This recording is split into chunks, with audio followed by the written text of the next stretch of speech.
This episode is brought to you by the Weather Channel app. Did you know the app can help you forecast more than just the weather? With allergy tracking and flu risk mapping. So you know when to stay inside and load up on podcast. As well as air quality and UV indexing. So you know when to get outside, load up on sunscreen and podcast. Forecast more of what you love with the Weather Channel app. Hi, my name is Travis McVeigh. I'm an anesthesiologist from Dallas, Texas. I host a podcast called Thank You Notes at Ars Longa Media. Showing gratitude to people just makes me feel good, and I want to share the practice of thank you notes with everybody who listens. I write thank you notes to people and then bring them on the show to read it to them. Past guests have included my high school teachers, my friends, other physicians, and a couple of internet celebrities. I will also be doing episodes that explore the science behind gratitude practices to demonstrate to everybody the actual tangible benefits of practicing gratitude. Listen everywhere you get podcasts and check out the extras on my social media accounts. Thank you for listening.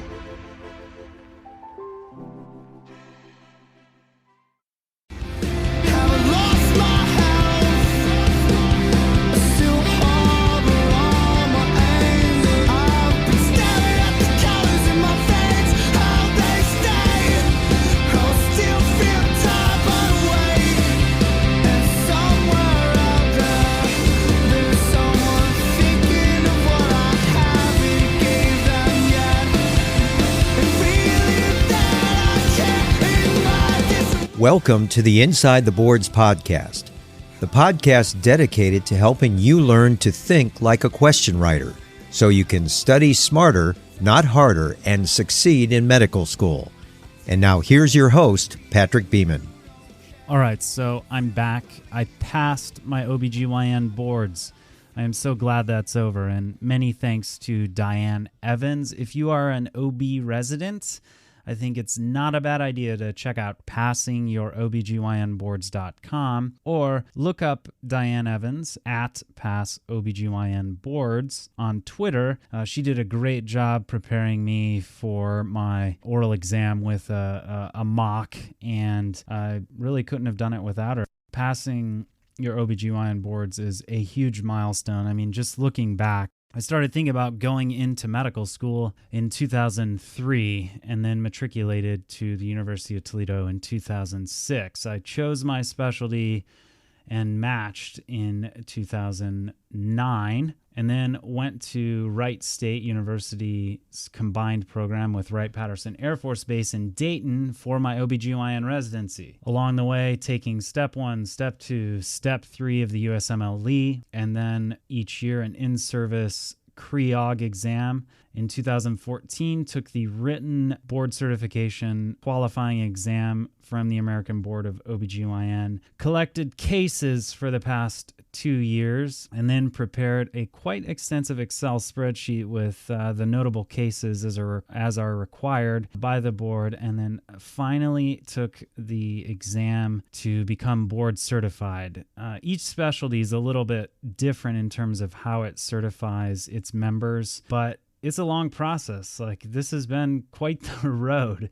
And now I'm free from taking any standardized exam for 6 years to do the maintenance of certification stuff. So at any rate, huge burden lifted off of me. I've got some more time now to devote to producing these podcasts. And we've got the Match Smarter segment with Doximity, and have teamed up with Osmosis to offer some more Study Smarter series podcasts, going through question dissections, doing some content reviews, shelf exam reviews, things like that, using their excellent open osmosis platform. So you should check out open.osmosis.org, and you can see their free videos on various topics, as well as a huge question bank of high quality, free USMLE and COMLEX style board exam practice questions, or sign up for their premium platform.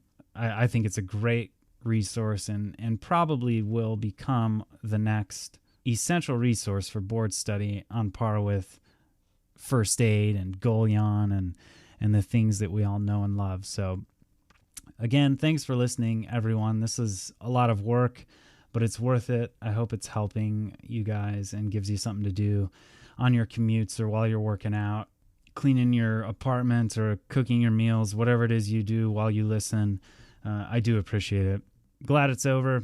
More time to work on Inside the Boards. I've got some speaking engagements coming up next week at Notre Dame, unrelated to Inside the Boards, more so towards like the bioethics side of things. But with ITB, I also have more time to work on our flagship course on how to take a board exam. So again, stay tuned for that as well. And if you need any help with your exams, whether it's a shelf step 2 or planning step 1, let me know. Info at Inside the Boards, or look us up on Twitter at BoardsInsider, Facebook.com/InsideTheBoards, or even on Instagram at InsideTheBoards. I'd be happy to help to see what I can do to help you succeed in medical school and beyond. There's a lot of resources out there, and I've either worked with many companies or hardcore reviewed a bunch of platforms and resources, and would be happy to make some recommendations there too. As I told you before, we've teamed up with Doximity to connect you with program directors, residents from top programs to help you navigate your specialty choice and the residency process as a whole. You should check out the Residency Navigator at residency.doximity.com to get the most transparent and useful advice on programs you're considering. Doximity is the leading professional network for doctors. Match smarter with Doximity's Residency Navigator, residency.doximity.com. And we've got a pretty good lineup of guests coming up in future shows. Hopefully I'll be able to release these about once a week. We've got Dr. Jonathan Rizzulli, who is a neurosurgery resident in his 5th year at Mount Sinai. We had Dr. Peter Taub to discuss plastic surgery. We've got Stephen Gangloff, who's a neurology resident at the University of Pittsburgh. Dr. Ravi Katari to discuss emergency medicine. Sammy Zachariah, who is an associate program director at Johns Hopkins Bayview Internal Medicine Residency Program. Nathaniel P. Morris, who is a resident in psychiatry at Stanford and also an accomplished author who's written for Washington Post, Scientific American, Chicago Tribune, the Wall Street Journal, you name it. And a number of other guests to come on the show and discuss particular specialties. But today's episode, we wanted to take kind of a broader focus. So we invited Anita Taylor, who is the author of How to Choose a Medical Specialty, in its 6th edition. The Kindle edition is out now, and you can head over to InsideTheBoards.com/episode 012. That's the numbers 012. And you can grab the link to the Kindle edition of the book now, which is $9.99 on Amazon. The hard copy edition of the book is slated to come out December 15th, and we're going to give away a few copies of that. So stay tuned to that webpage, InsideTheBoards.com/episode 012, to grab the link for that. If you share this show on Twitter and tag @StudentDoctor, or leave a review on iTunes or your favorite podcatcher service and send the screenshot to info@InsideTheBoards.com, you'll be entered to win a copy of Anita's book once it comes out. So we'll announce those winners around December 15th, 2016. This is a great book. It offers very specific specialty advice from over 700 physicians who gave their input in helping Anita compile the information, and gives you kind of like an inside view of each specialty, so you can start to think about which specialty you'd like to enter. So I think this book is ideal for medical students, of course, but even pre-meds too, who are kind of flirting with the idea of going to med school or going through the application process. So you should pick it up. How to Choose a Medical Specialty, published by the Student Doctor Network, and as part of the Match Smarter series, a few other reminders for some freebies that are out there. At that same webpage, InsideTheBoards.com/episode 012. You can grab the link to complete your Doximity profile by December 30th and be entered to win a $100 Amazon gift card as part of our Match Smarter series. And again, check out the Residency Navigator, especially for you 4th years out there interviewing at programs and trying to decide how you want to formulate your rank list, what questions you should be asking programs on the interview trail so that you can match smarter. If you're a pre-med interviewing for medical school, or you're on the interview trail now and want some specialty-specific help with interview preparation, check out medschoolcoach.com. They are the leading company helping students achieve their medical school dreams. I, full disclosure, am an advisor for medschoolcoach.com, and my friend Sahil, who leads up that company, has offered a discount to listeners who want to take advantage of their interview preparation service. So I'll put a link up on the show notes page as well so you can grab that discount. I mean, that was a lot to mention and go over, but we have a lot of plans for the Inside the Boards podcast and the platform as a whole. I mentioned a lot of companies and platforms and resources. They don't pay me to do that. I only do it because I think these offer some quality resources that can help you on your med school journey, and so that you can get to the point where you too are board certified and breathe that sigh of relief and have more time. It's all about time, right? All right, so let's get into the interview with Anita. Today I have Anita Taylor, who is an associate professor currently at the Department of Family and Community Medicine at Eastern Virginia Medical School. She was previously at Oregon Health and Sciences University, where she served as the Director of Career Advising and a liaison to the AAMC's Careers in Medicine program, and the Assistant Dean of Student Affairs as well.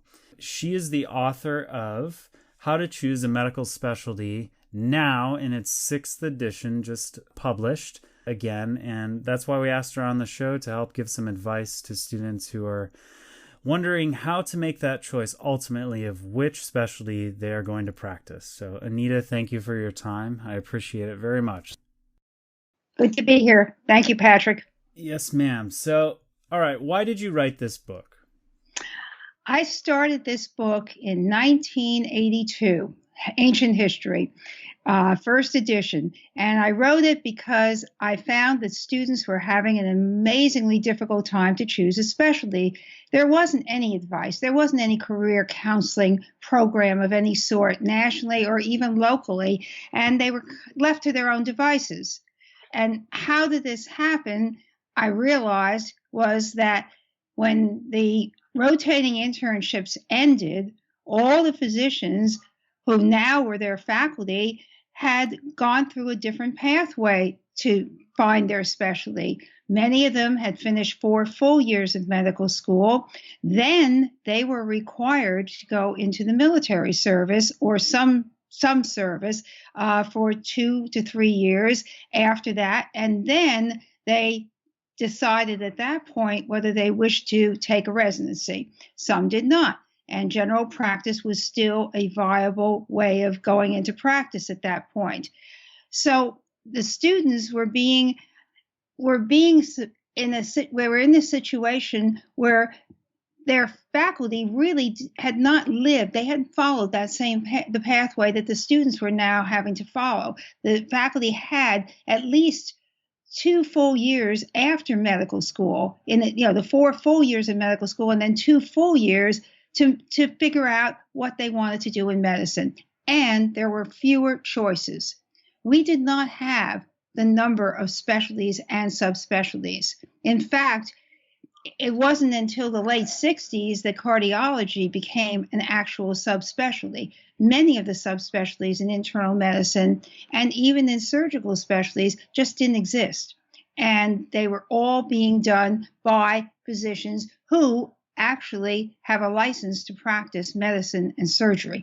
If you really look at your medical license, you're licensed to be a physician, and that is including everything, including OB, which is your specialty. Which is my specialty, yes. So, and then I guess what inspired you to put it through so many different editions? The prior one was 2012, and then Student Doctor Network published the most recent edition in Kindle form in September of 2016, and the hard copy should be out soon as well, correct? That is correct. I found that even though the schools were starting to make some attempts at career advising, it really wasn't until the AAMC started Careers in Medicine that there was a national focus on this. And consequently, my book needed to be out there. right through this whole process, even to guide the Careers in Medicine program, which it did. And I think you'll find that even today, there are schools that don't really have the full advising program right from the very first day of medical school that I advocate. What does that entail? What does a kind of full spectrum career advice planning do for a medical student? It gives them a head start. It makes them even more competitive for residency. There is literature now coming out. There are articles that are showing that the students who start even the very first week of medical school being focused in some area of medicine and making contacts, particularly mentors, that they have a definite advantage in forming relationships with departments, in having opportunities to do research or other types of clinical experiences. It just makes their pathway much smoother if they have the initial inclination as to what they'd like to do and start to pursue it. And then you're going to hear people say, well, they don't know what they want to do. It's too early. But in actuality, there are now some articles coming out showing that students really do have a sense of who they are and what they want to do early on, because they really have had life experience before medical school. They've chosen a major in college. They have had work experience, many of them, and volunteer experience. And also they have been precepting, which, shadowing doctors throughout their sometimes even high school years, but certainly college years, and after college if they have waited a while to apply to medical school. And so they've seen more of medicine than the student 30 years had seen. And I think that this is a real change, having the need to come into medical school and to come in with a running start and figure out what you're going to do early on. Well, what would you say then for the student who maybe doesn't even have really all that much of an inkling of what specialty they'd want to go into on day one of medical school? How do they start thinking about that and approaching that subject? I will tell you, if a student has absolutely no idea what they want to do in medicine, I'm going to be a little bit, shall we say, more skeptical as to whether they really are ready to come to medical school. To say I want to get into medicine is really not enough. To get into medical school is a bar that they're trying to get into that area. But I feel like going to graduate school, you choose a department. When I went to graduate school, I knew that I was going to be taking courses in education and in counseling. This is what my degree is in. I did not come into graduate school saying, well, maybe I'll look at the political science department, or maybe I'll look at the biology department. I had a focus and I knew what I wanted to do. And this is when I think our real decisions have to be made by admissions committees as to whether a student is truly ready to come to medical school. Yeah, and I think that's absolutely true. It has to be the vast majority of students, if not all, who do matriculate to medical school each year. There's at least some inkling or inchoate sense of what they want to do. Maybe it's a handful of specialties. They like the idea of an office-based practice and long-term relationships with patients, or maybe it's just the idea of being a cool, suave orthopedic surgeon. One thing that really makes the difference is who are they as a person. And this is where a lot of thinking and introspection needs to be done by the student prior to applying. Because if a student has had a long-term interest, and you said orthopedic surgeon is the logical one that comes to mind, very active in sports, very interested, even thought about being in another career that would involve not necessarily playing the sport, but being part of a team in some way. This is a real key. This is what you enjoy. And Patrick, you want to choose something that you would have chosen to do, even if it wasn't a profession. You know, the happiest doctors I found when I was doing research for my book, and my book is based on research. It is based on over 700 doctors. I've responded to my surveys about their specialty. And these are doctors who are board certified in these specialties, not just practicing part-time. And they have indicated get the greatest satisfaction out of their field because it fits with the rest of their interests in their lives as a person. And the happiest doctors are the aerospace medicine doctors because these are the doctors who love to fly, who love it, and whether it's flying or whether it's deep sea diving or whatever area of aerospace medicine, which there are a number, and I'm taking a very small specialty as an example, but it's so clear to me that they would do this even if they weren't paid. This is what they love. This is what they do as a hobby. And, you know, you're not going to get that in every specialty, but there are key factors. If you like to work with your hands, doing mechanical things, carpentry or autos, fixing cars, my gosh, you've got to find a career in medicine that's going to allow you to do that. It's what you love to do in your spare time. Do it for your life career. The same way as you have great enjoyment out of helping people and counseling them and having long-term relationships with people, then by gosh, look for a primary care specialty. Maybe you really have an affinity for children. This is where you've done a lot of your volunteer work and that you get along with them. And you know, when students, when you ask them why have they chosen a specialty, always, it fits me. That is what they say. It just felt right. Now, what does that mean? It really means that your personality and your talents and your skills all fit into what you're going to choose to work. And these, to me, are the happiest doctors. I think that's very good general advice.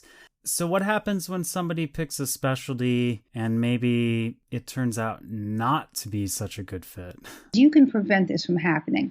And how do you prevent it? You prevent it by coming into fortunately being accepted to medical school. Even if the admissions committee decided that you didn't know what you wanted to do, it will still take you. So you get into medical school somehow.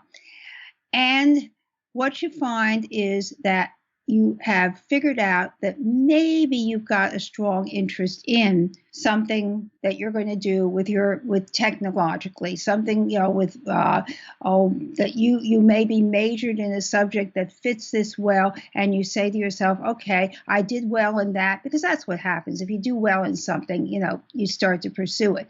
So you end up saying to yourself, what types of specialties, and hopefully you read my book to show you the description of the specialties, because in there is a description of all the specialties, even the subspecialties, and how they fit your personality and your interests. But if you don't have that resource right in your hand, you look around and you say, okay, what specialty interest groups exist in my school? And these groups will help. Number one, because they do have students who have chosen the same thing as you, and not just students in your class, but students who are older. And these specialty interest groups, which have flourished all over the country in every medical school, has faculty who are mentors. And so you start working with that as a extracurricular type of activity. In addition, as you get into it, you'll figure out, are these people like me? Are they really people I want to spend my life with? Because as you know, I'm not a physician, but my husband is, and I know that you tend to spend a lot of time with physicians in your specialty. Yep. And if you are like them, if you say to yourself, gee, these men and women are really, they think the way I do. They value the things I do. They love doing the things I do. They get excited about it. They get satisfaction from it. Then you say to yourself, hey, they are like me. But I think you find out pretty quickly when you're with a group, these people aren't quite like me, And it doesn't mean everybody has to be exactly the same, but you do have to share some common interests and some common ways of looking at your profession and the world around you. So you start with that. That's one thing. Hopefully your school has some career advising programs set up, and many of them do. When I was in Oregon, I was the director of career advising, and we had a number of things. And first of all, what I did was before every student started, they got a questionnaire. So that during orientation week, I already had information, and granted, there were only, I guess the highest number were 130 in a class. Now, some schools are 300. I mean, it's huge. But if you're, even then, they need to divide up the students into groups in some way. And the Dean of Student Affairs has to have information on who's coming in, and the Director of Admissions also. So consequently, I looked at that questionnaire, and one of those key questions, there were two actually. One was, list the top 3 specialties that you are considering. Now, if somebody put down that they're considering psychiatry, orthopedic surgery, and radiology, I knew there was a real need to help this person figure out what they're interested in. However, if they put down general pediatrics, general internal medicine, and family medicine, I said, bingo, that person is interested in primary care. Also, I looked at their volunteer activities, I looked at their work experience, and most importantly, or I think actually one of the major factors that students and faculty never think about, because faculty mostly have not worked in the real world, is type of practice. It makes a huge difference whether you want to practice in a rural area. You're not going to be a neurosurgeon. If you want to be practicing in even international, you can do a lot of things, but it's easier to be in primary care or emergency medicine, international medicine. You're going to be called upon to do a lot of different things there. But if they want to practice in a hospital setting rather than an office setting, and early on, students are differentiating. If they want to practice in a suburb rather than the urban area, even there, they're starting to differentiate. And a lot depends upon where they grew up, and in many cases, the job opportunities for a spouse or partner. That's the increasingly difficult situation, is having to get your own life situation fitting with your career. That's what I did. And then we looked at that, and then we tried to match them into what I started at Oregon, were groups based not on specialty. We had the specialty interest groups, which are sponsored by national organizations, but I also had what we call colleges, and I started that there about 5 years ago, right before I left, unfortunately, but that was the way thinking was starting to change. And I said, you've got to go into types of practice, not into specialties. So we were able to mix the general internists, general pediatricians, general obstetricians, even psychiatrists and family physicians into an urban group. We were able to mix those going into rural, certainly. It just worked very nicely, and it's still there, it's still going. And these groups seem to find they have different types of focuses. They have different types of focuses in terms of payment, because they need to learn about this. They need to know about the business of medicine. And the sooner they learn that, even in the first year of medical school, the sooner it's going to be clear to them which type of practice they're going to be in, especially which type of specialty they're going to want to go into. What advice do you give to a student who maybe is approaching the end of third year, beginning of fourth year? They really like something as seemingly disparate as psychiatry and OBGYN. That was my personal struggle. Or even that student who's thinking ortho versus radiology versus psychiatry and OBGYN are not that different.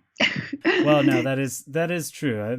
There's a lot of similarity that aren't as obvious. In fact, OB is probably the most difficult, because you really have to be both a technician and a counselor. I mean, there's two sides to it. And there are a few specialties like that, not many, but there are a few where it's important to have skills of counseling for all of them and good communication, but it is essential in some specialties more than others. I don't necessarily want to have my surgeon being my counselor. I really want him to do, or she to do, the technological job better. But that's, it's nice when you have them both, but it's unusual, because each of us is stronger in one side. I use the Myers-Briggs. Every single student in Oregon for the 28 years I was there took the Myers-Briggs, and most of the faculty. And we really found that there were clear indications from that as to what people would be more comfortable with. And it actually affirmed what they already knew about themselves and made it real. And I felt that was the basic help for that, using the Myers-Briggs. All right, but to talk about somebody who's really unsure at that point, and I'd have to sit down and say, okay, what do you like about each of them? You do the same kind of thing as you do in any decision making, that you have to say the pros and the cons. What is it? What would you give up if you didn't do the other side? If you didn't become an obstetrician, gynecologist, and became a psychiatrist, what would you give up if you did the opposite? And I think you start to look for what their priorities are in life. And again, then you go back to the type of practice, because you take something so different from psychiatry and OB in terms of lifestyle, which is a huge factor today. Mm-hmm. With controllable lifestyle entering into the picture. I think it starts to come clearer, not necessarily fully clear, but it does come clearer. I don't think you can combine the technology of OB in a psychiatry practice, but you certainly can combine the psychiatry skills in an OB/GYN practice. And that is true to a very great extent. I definitely echo that sentiment. Okay, so let's talk specifically about your book. You have, 38 specialties and subspecialties in here. And it's broken down into 5 different parts. Part 1, you kind of have general advice on picking a specialty. Part 2 goes into the specific specialties and subspecialties. Part 3, the avant-garde specialties, new areas of medicine that are growing or in their infancy, perhaps. Well, they're beyond that now. I think what it is, when I started the book, yes. In fact, that section did not, if you had a copy of my first edition, that was not in the first edition, because they really hadn't emerged yet. We're talking about 1983, 84. I mean, it's a long time ago, but we did not have those particular emerging specialty areas like adolescent medicine, critical care medicine, geriatrics. People were doing it, but they weren't even thought of as specialties in any way. And they still are not American Board of Medical Specialties approved as separate specialties. They have other specialties, that a group of specialists who do them in various ways, some full-time, some part-time. But I think students are attracted to them because it fits their natural interests. It goes back to who you are as a person. And oftentimes, like administrative medicine, is something that is rarely started as a recent residency graduate, although some do. I knew one student who really was more of a businessman than a physician in his background, as well as in his attitude and his lifestyle. But he wanted to be a physician, and he really wanted to be an administrator, and he did get the MBA, and he did, and he did it early. Now, today, this is the combined MD MBA, which is also in the book somewhat. There is some discussion of that, is becoming more popular, but it's rare that you do that right out of residency, because doctors sort of gradually get into that as they get into their practice years and decide that that's the piece of it that they particularly like. Okay, then the 4th section, as you said, was practice options. And that's really, to me, that I also added. I added those in the later editions. The first edition was a little thinner than the current edition.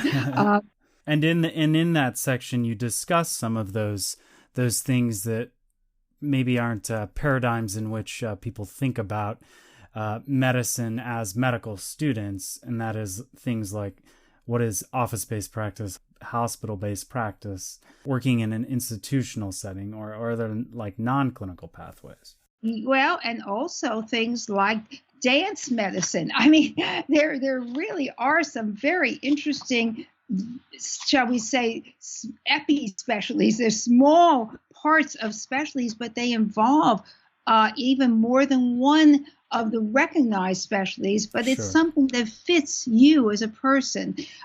Certainly things like wilderness medicine, which, you say, well, what in the world is that? Well, there are individuals who are members of the Wilderness Medical Society, and they are the people who are working at a national park, a lot of them are emergency medicine trained or family medicine trained, but it's a broad area of medicine that you don't even think about that's there. Cruise medicine, we just came back from a cruise.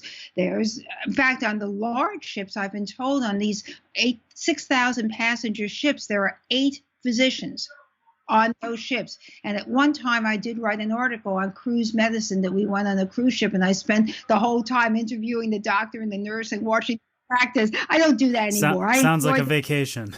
Yeah, I enjoyed it. It was interesting because at that point I was interested in knowing more. And that's how I got into this, was I started to realize all of these small areas of interest that doctors are doing. Certainly, international medicine wasn't well known back in the 80s. So all of this I added because suddenly it exploded with these small areas of expertise that actually were a reflection of the individual's interests. Yeah. And then the 5th part of the book covers, I would say, the nitty-gritty aspects of residency. That's part 5 after you've chosen a specialty, including an overview of the matching process, how applications work in residency, some info about the military match, what couples should consider who are couples matching, and then even how to face the problem of being unmatched, changing specialties during residency, and etc. So this book is well worth checking out, I think, especially for your early on medical students, but even those who are in their 3rd year or in their 4th year, who are on the interview trail, who want an overview of the various options that are out there, or just to even get info about the specialty they've chosen and some practical advice on interviewing and like I said, the nitty-gritty portions of a residency application. But the real meat of the book, I guess, to make this judgment, would be kind of like the part 2 and 3 where you're discussing the particular specialties. So yeah, the last part's in there because nothing else was there. This is well before, when I put that in initially, it was because there just wasn't any information. And the one reason why students were having such a hard time initially was the fact that they just didn't know where to go for any resource. So I did add that. This is not the definitive information on residencies, but Sure. It does give you a start to think about how to approach it. And I think this book's probably also would benefit pre-meds who are thinking, oh, maybe I should go into, medical school, or even those flirting with the idea of becoming a pre-med, to give an idea of what's going to happen down the line if they do get into med school and start the decades-long journey to becoming a practitioner. But each of the sections in part 2, each of the approved ABMS specialties is kind of set up similarly, correct? Yes.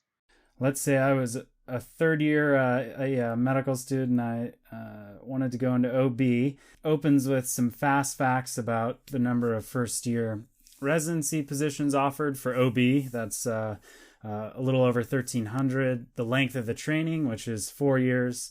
How many residency programs? The number of residents currently in training. The number of U.S. board certified OBGYNs, which is 28,000. Average annual compensation is $315,000. Man, I need to.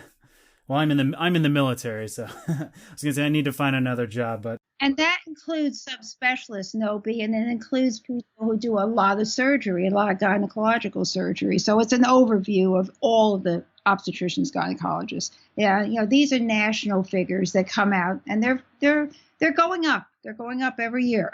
Mean work hours per week, 57. Yeah, okay, maybe. But then each of the sections has info on requirements that residency in that specialty will have, how board certification works, a little bit about specialty projections as far as the workforce goes, types of practice, and then a kind of personal look at the composite picture of a specialty. So why choose OBGYN?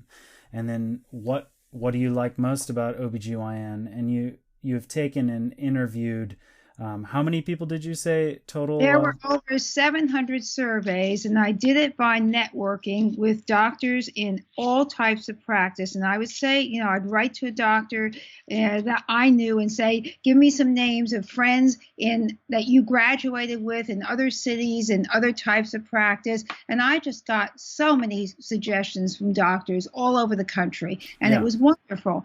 Now, these questions that you're quoting, they all came from medical students. I asked the medical students, what do you know? I was teaching a course on this at Wake Forest at the time. And I said, tell me, what do you want to know about the specialties? What would help you to understand what you're trying to get into? So those were their questions. This is almost a section that is crowdsourced, you might say, both in terms of the questions asked and the answers provided. Can you tell me a little bit about the job values selection portion of these? Yeah, again, and in the beginning of the book, the very beginning of the book has a section called How to Use This Book. Yes. In my surveys to all over 700 physicians, I had a pretest, first of all, with a selected group of physicians listing their job values. And so the top choices are the ones that are listed on page 7 of the book: creativity, good income, variety, security, independence, decision-making, prestige, achievement, working with people, sufficient time off, working with my hands, working with my mind, taking care of people, and feedback from others. Now, they're the same person I would not expect to have a top job value of working with my hands and working with my mind. It comes up, but one would have priority, I would think. Sure. Anyway, each respondent was asked to choose 4 of those I had 14 job values that I got out of the pretest, and I asked each respondent to choose 4 of them that are the most important to him or her. So at the end of the chapter, each chapter, I have listed the top 4 values that came out of the 700 surveys for each specialty. So if we go back to the obstetrician gynecologist, actually working with people was number 1. Taking care of people was number 2, and that's very different than working with people in some ways, but yet it isn't for the obstetrician gynecologist. As I said, yours is a specialty that has both sides. You have the surgical obstetrician gynecologist, and you also have the women's health, more recently the women's health counseling, talking about fertility and about, different, not so surgical as the one who is taking care of people. And then variety and working with my hands were the other 2 that came up out of the 4. Now, all of them ranked equally, which was fascinating. That is interesting. So it does show in your specialty, there is a real diversity of people there, unlike other specialties that are much more homogeneous. The next chapter, ophthalmology, number 1, working with my hands. Again, taking care of people. That's a very surgical. Taking care of people is surgical in many ways, more than working with people. So that's a big distinction. Do you want to take care of people or do you want to work with people? Do you want your patients to talk back to you? Is what it really means. Because the radiologist has to work with people, of course, but they don't necessarily have to take care of people, except interventional radiology, I suppose. But yeah, that's a new chapter in the book, by the way, in the 6th edition. I added it at their request. They contacted me. Oh, and really? It was really the impetus to do the 6th edition was the interventional radiology organizationally contacted me and said, we're not in there and we want to be. And so I had a very good support from their organizational units to get people to answer my original surveys. I've never changed the survey. It's always been the same, and also complete the job values. But if you look at radiologists, there's nothing about people Number one is independence for the diagnostic radiologist. Independence, sufficient time off. Number two, working with my mind. And number two, creativity. There was a tie for second place. The first was independence. That's very different from the obstetrician gynecologist. It's very different from the surgeon. It's very different from the family physician. And that's what I want people to do as they're reading this book or looking at it, to make their own choices, because this is a self quiz here. This is to use, the reader has to kind of analyze, who am I? And they're all good. There's nothing negative. And we need all kinds of specialists. And so it's just matching who you are with the specialty. Well, it's a great resource, and we're going to be giving away a few copies. So last question. What one piece of advice would you give to students as they face the question of which specialty do I go into? When you first thought about becoming a physician, what did you see yourself doing? What was the reason? And to me, this is key, because somewhere, somehow, they were motivated. And it could be as simple as, I was good in science. All right, let's pursue that, because that says something. Or people kept asking me for advice about things, and I realized that I like to help people. Because, the two reasons that people have, every student, when I've said, why did you want to be a doctor? It was to help people, and because it's intellectually stimulating, and science. I was good in science, the two things. I feel that if you can figure out at least that initially, then you're on the pathway to start thinking about which direction to go into, because there really are those two directions. Perfect. Thank you so much, Anita. It's been a pleasure. Thank you. This episode's music is brought to you by Hopeless Records. That's hopelessrecords.com. The tune is Parachute off the Dangerous Summers album Warpaint. The Dangerous Summer completed their run as a band in 2013, but you should look up AJ Perdomo, that's at AJ Perdomo, Perdomo, on Twitter. He's an incredibly incisive lyricist, an active tweeter, and still involved in making music. Well worth listening to all of the Dangerous Summer's past albums, as well as some of the work that AJ has done on the side. So thanks, Hopeless Records, for giving us permission to use this song. Inside the Boards is in no way affiliated with the United States Medical Licensing Examination, Comprehensive Osteopathic Medical License Examination, National Board of Medical Examiners, the National Council of State Boards of Nursing, National Board of Osteopathic Medical Examiners, or any other licensing or examination body. All exam names and other trademarks are the property of the respective trademark owners. Content discussed during the program is the property of Inside the Boards or the attributed trademark owner and may not be reproduced without permission from the appropriate entity. Inside the Boards fully adheres to the respective policies on irregular behavior outlined by the aforementioned credentialing bodies.